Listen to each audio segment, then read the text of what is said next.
Hi, I'm Mark Volkmann, author of the Manning book Svelte and Sapper in Action. And today I want to teach you everything you need to know about implementing animations in Svelte. You can find all of my slides at the URL that you see on the screen, along with all of my other contact information. The topics we're going to cover today include why to use animations, how to use them, what kinds are supported, details on easing functions that control the rate of change throughout an animation, then the main packages provided by Svelte to implement animations, Svelte Animate, Svelte Motion, Svelte Transition. We'll get into all the details of those. Then we'll talk about how to implement custom transitions. And finally, events that are dispatched when animations go through different parts of their life cycle. So the reason you would want to add animations to a Svelte application, well, one is to make your apps more enticing to users. Another is to make certain things that a user is doing more intuitive. By showing things moving around on the screen, you might, for example, show that an option has moved from one category to another category. The way that you implement animations, well, everything's built in Svelte. With other web frameworks, you might have to pull in other libraries, but in Svelte, there's a transition directive and a couple of others, and you just add that to HTML elements and specify the kind of transition you want, and it just works. And in Svelte, these animations are CSS-based instead of JavaScript-based, and that means that they don't block the main thread, and that's a lot better for performance. There are two main kinds of animations that you might use. One is an animation that takes place when an element is added to the DOM or removed from the DOM. And so you can specify some effect that's going to happen over some number of milliseconds. And an example of this would be an element that fades into the screen when it is added to the DOM. And when it's removed from the DOM, it could slide off of the browser window. And that's much more visually appealing than just quickly seeing a component appear or seeing it abruptly be removed from the screen. The second kind of animation to consider is just a value changing. So, for example, maybe the value of a bar in a bar chart changes. And so rather than have the bar jump from a height of, say, 10 up to a height of maybe 90, you could instead say that you want that change to occur over some number of milliseconds, and then the bar just grows or shrinks gradually instead of jumping abruptly. So the first thing you need to know about animations is that these don't necessarily take place in a linear fashion. Instead, you can specify an easing function, and all of the transitions have a default easing function that you can either keep or override if you'd like to. And so a good place to learn about these easing functions is to use this tool called the Ease Visualizer. And so I'm going to click this link and show you what that is like right now. So here we see the online Ease Visualizer where I can experiment with different kinds of easings. Right now I have the sine easing function selected, and then I can control whether this is an ease in, an ease out, or an ease in and an out. And that's just controlling whether the curve is affecting only the beginning of the animation, or only the end, or both ends of it. And then I can specify a duration, so I can bump this up if I'd like. And then I click play, and I can watch that orange circle move along the path to get an idea of how the speed of the animation is going to change as it moves throughout its duration. And I can pick from all of these different options. Many of them are just slight variations where it's still a basic kind of a curve. The more extreme easings are the ones that you see down at the bottom: back, elastic, and bounce. And these all kind of have a forward and backward motion to them. So for example, if I pick bounce, that's a pretty extreme curve. When you use that, you'll see items move corresponding to the curve that you see here. So here's a review of all of those easing functions that we saw in the drop-down menu inside the Ease Visualizer. So the most basic is to do a linear easing, which is a smooth animation at a constant rate.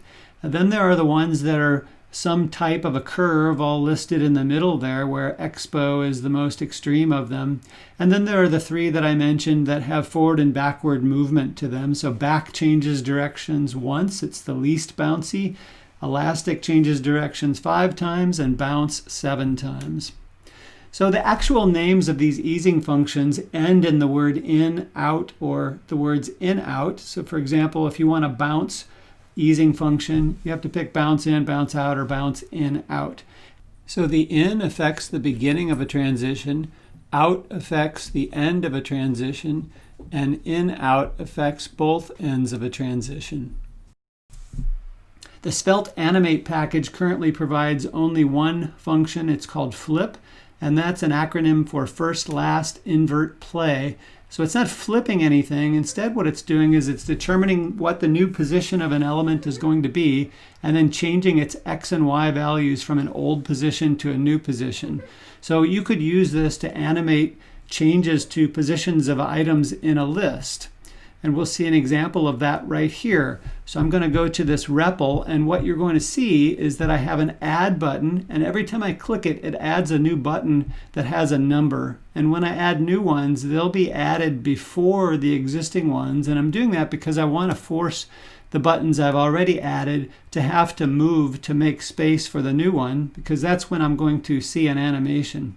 But I also have a horizontal checkbox that you can click to change whether those numbered buttons are either to the right of the add button or below it.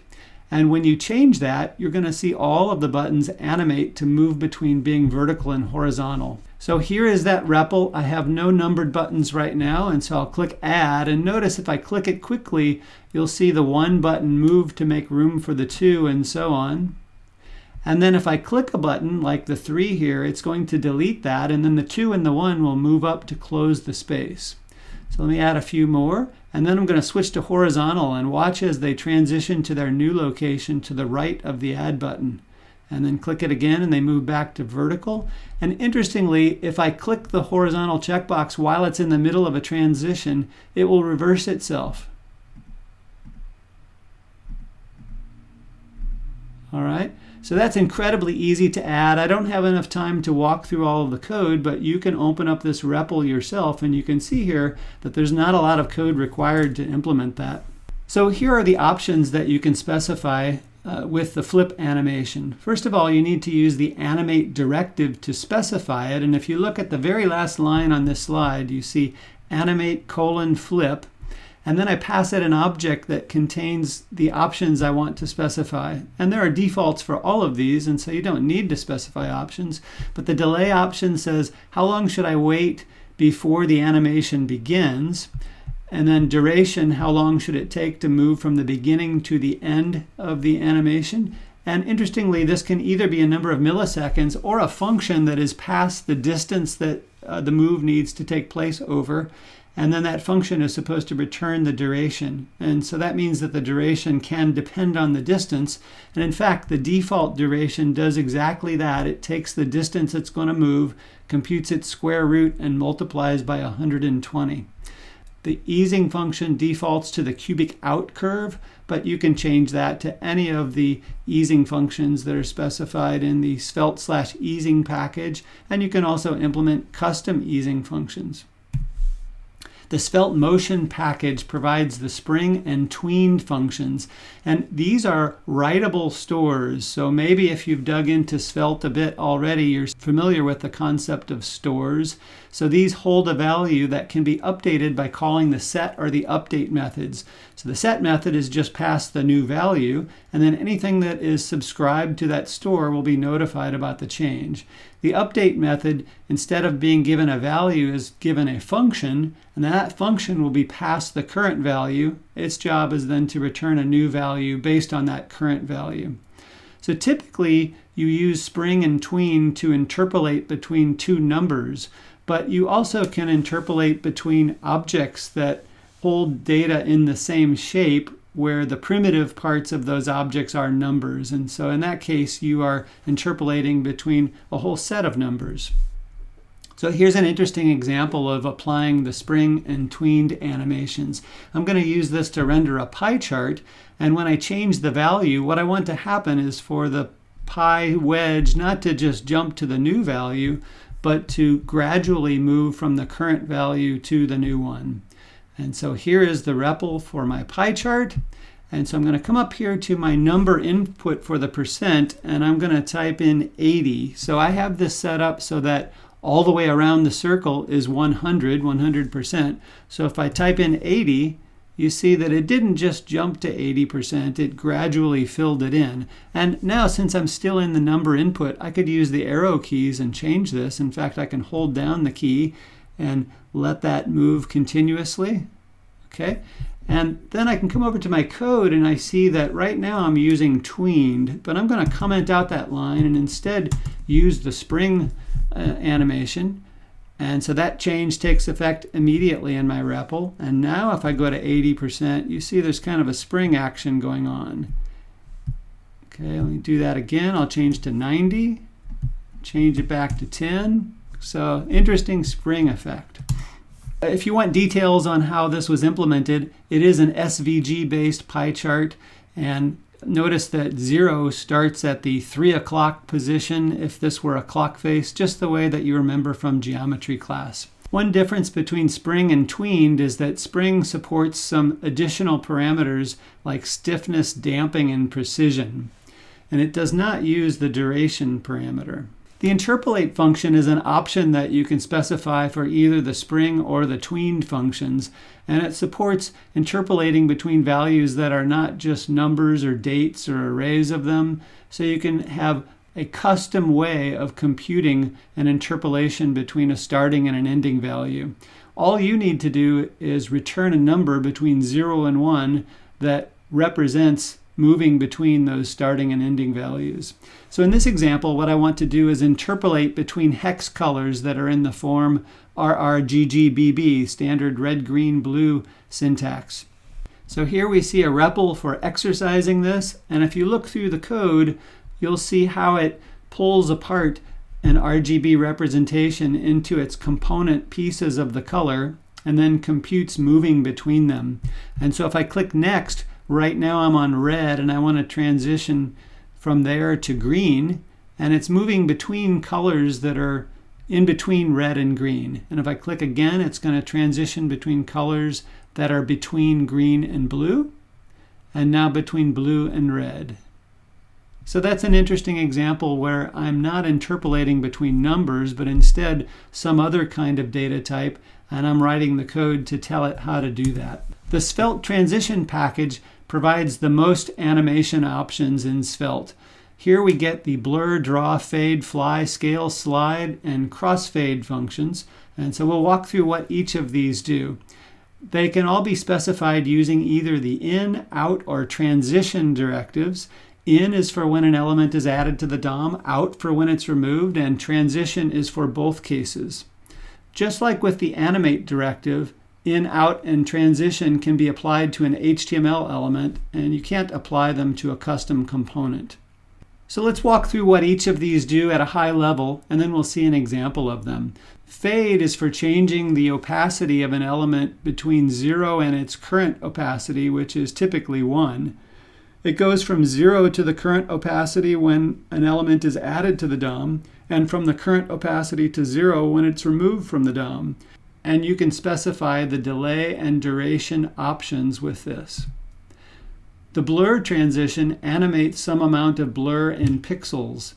It accepts the delay and duration options just like fade, but also accepts easing, opacity, and amount options.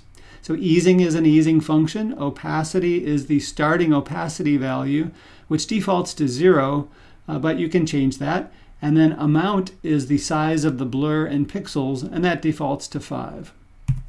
The slide transition is like a window shade. It animates hiding and showing an element by gradually changing its height. When you're hiding an element, after the height reaches 0, it's removed from the DOM. At that point, elements that are below it in the DOM flow move up to occupy whatever space was left unoccupied. And this accepts the delay, duration, and easing options. The scale transition animates the size and the opacity of an element, and it accepts many of the options we've already seen. A new one here is start, which specifies the smallest scale to use before an element is removed. Usually you want this to be 0, but you could, for example, say that when the scale gets down to 20%, you'd like to remove it. The fly transition animates the X and Y location of an element. It accepts many of the same options we've seen already. New ones here are the X and Y coordinates that can be set to negative values if what you want to do is slide the element off the left or top side of the page. By default, it also animates the opacity to 0 to hide it, but you can change that by specifying the opacity option. So if you'd like to move an element without changing its opacity during that movement, you just set opacity to 1. So that's a quick description of most of the transition options. And now we'll take a look at a REPL that demonstrates these, and it will demonstrate all of them except for draw, which we'll get to next. And as you're looking at this in action, it helps to focus your attention on just one at a time so that you can really see what it's doing. And so here, if I just look at the line that says this is fade, there you clearly see that it faded out slowly. And now if you look at some of the others, you see blur is getting blurrier and blurrier until it disappears. Slide, the size of it is changing until there's 0 height left. Then scale is changing its size until it disappears.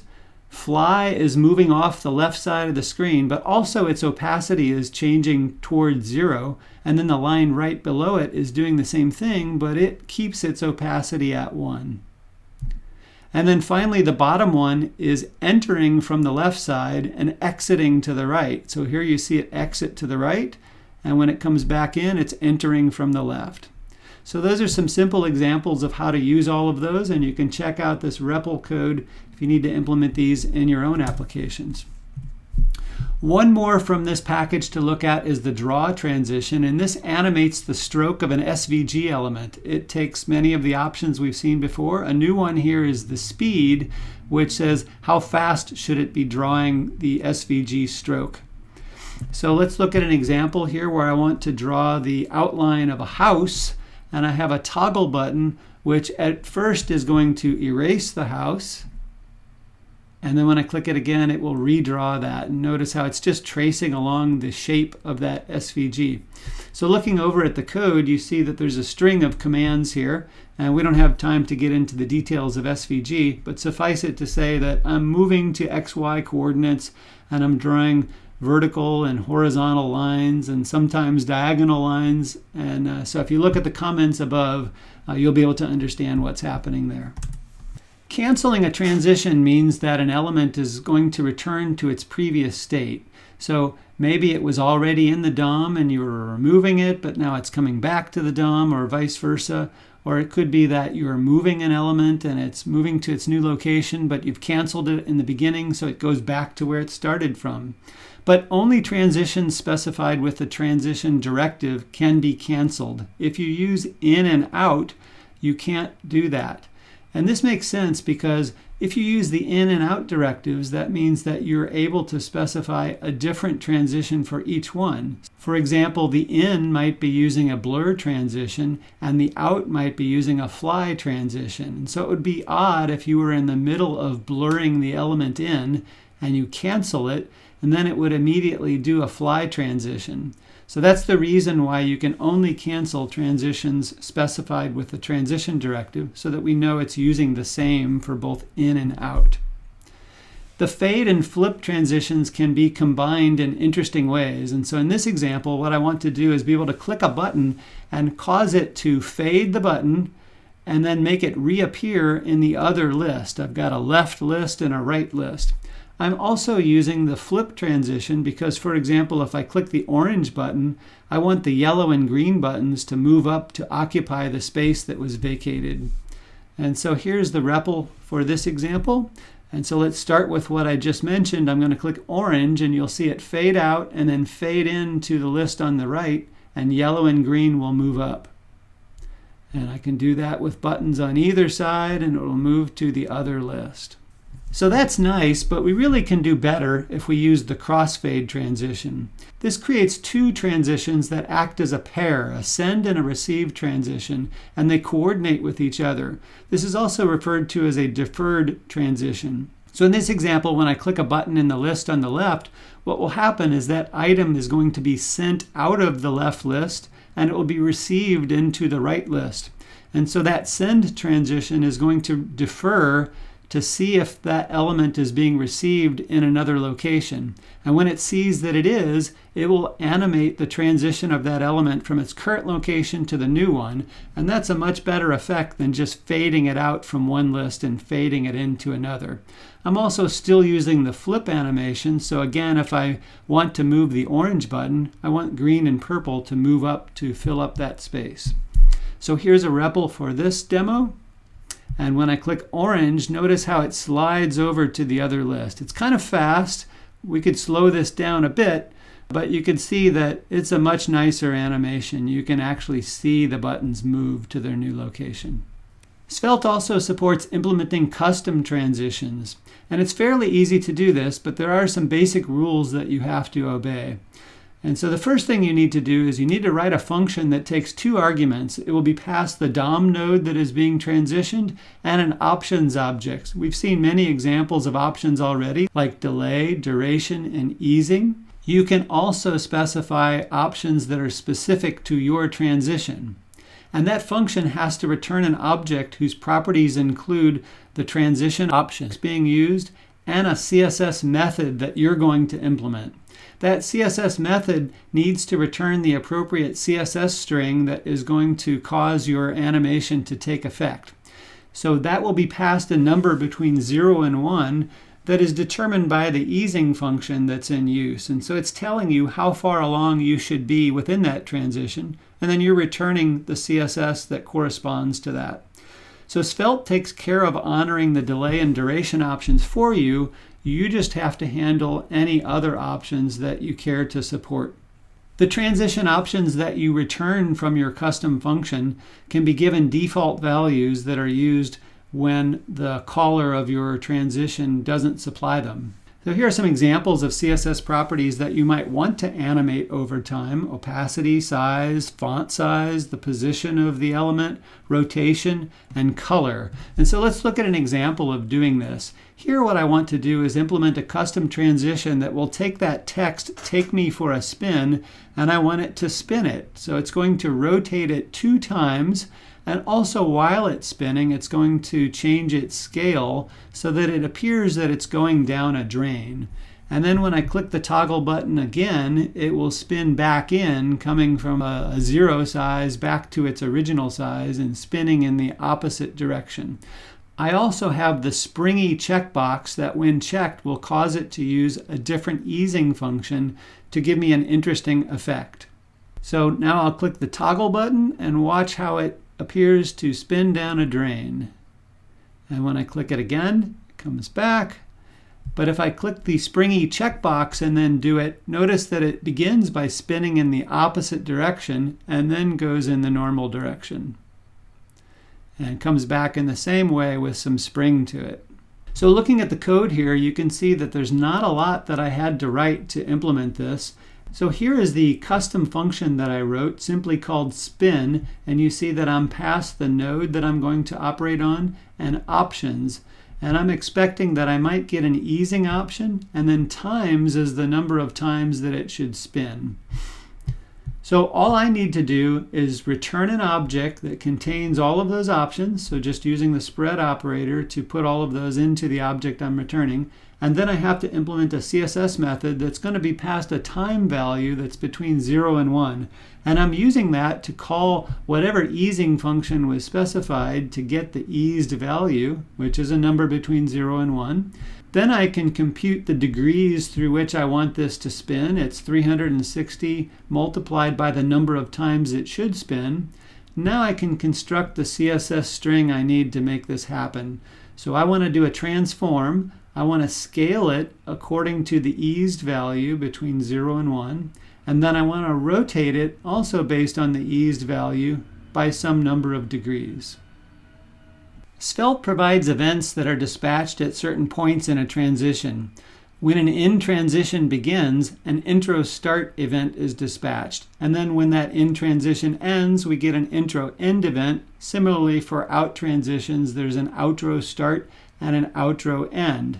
Just like with other events in Svelte, you listen for them by specifying an on directive that registers a function that is called when those events are dispatched. For example, if we want to execute a function after a transition for an element being removed from the DOM completes, we can use on:outro end equals, and then the function to be invoked. And those functions can do many different things, like affecting that component or other components. And one thing it might do is to move focus into a particular input element after an animation ends. As we've seen, Svelte has great support for CSS-based rather than JavaScript-based animation, and that's important because it doesn't block the main thread and it's very efficient. We've seen that easing functions can control the rate of change in an animation, and many of them are provided, plus you can write your own if you'd like to. Animation is supported by 4 main packages: Svelte/easing, animate, motion, and transition, and we've seen how you can easily implement custom animations. For more, check out my book, Svelte and Sapper in Action, at the URL at the bottom of the screen. Thank you so much for watching.